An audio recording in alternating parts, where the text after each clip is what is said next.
Hello everybody, welcome to Oliver Twist. This film was made by Jackie Coogan when he was all of, well, 8.5 years old.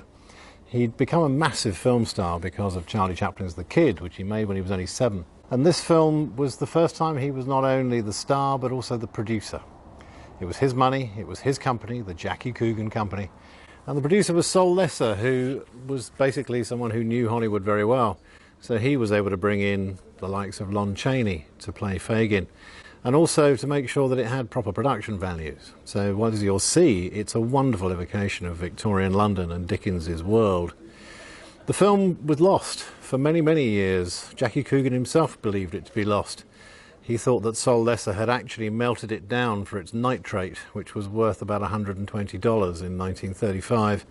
Gives you some idea of just how silent films were treated after sound came in. But the Czech archive, of all places, found they had a copy. It had no intertitles. So they contacted Lesser, who was now in his 80s, and Jackie Coogan, who by this time was now in his 40s and was playing Uncle Fester in the TV version of The Addams Family. This is about the early 1960s that this happened. And basically they brought the film over, and Sol Lesser and Jackie Coogan sat side by side.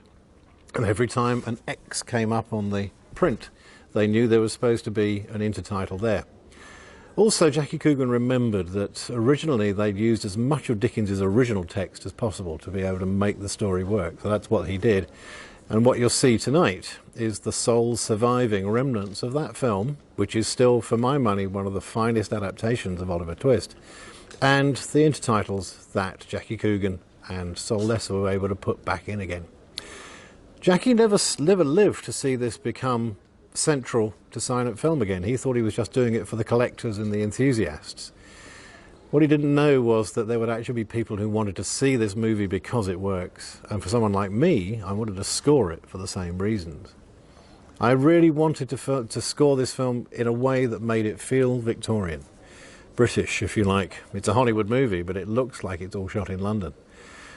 I originally scored it for computer, for the BFI DVD release, but then I adapted that for a small ensemble, which Ben Palmer and the Covent Garden Symphonia played in Sheffield for the first time 2 years ago.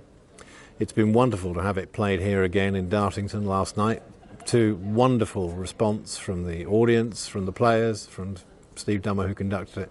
And I'm really thrilled that Charlie wants to play it with you guys at Ellesmere and with Mr. Coop. And I know how much Mr. Coop has learnt and understood of silent film over the years, thanks to Charlie's fascination with the genre.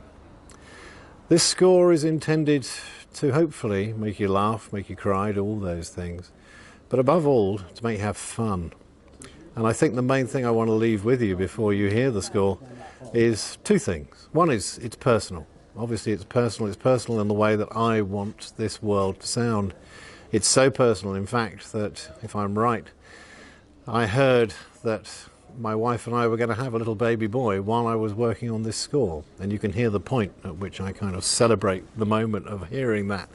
It's as Oliver is escaping out through the coal hole and gets to hold the dog's paw as he's going. The music suddenly becomes very, very big and very celebrational. And I'm delighted to say that little boy is now 10 years old and was in the audience yesterday.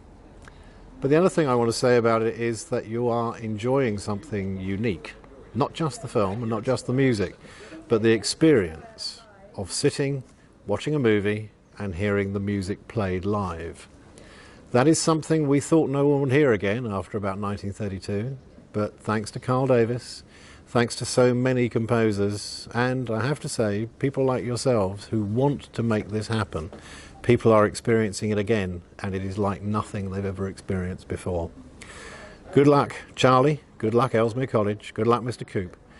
And above all, have a great time, folks. Enjoy Jackie Coogan's Oliver Twist.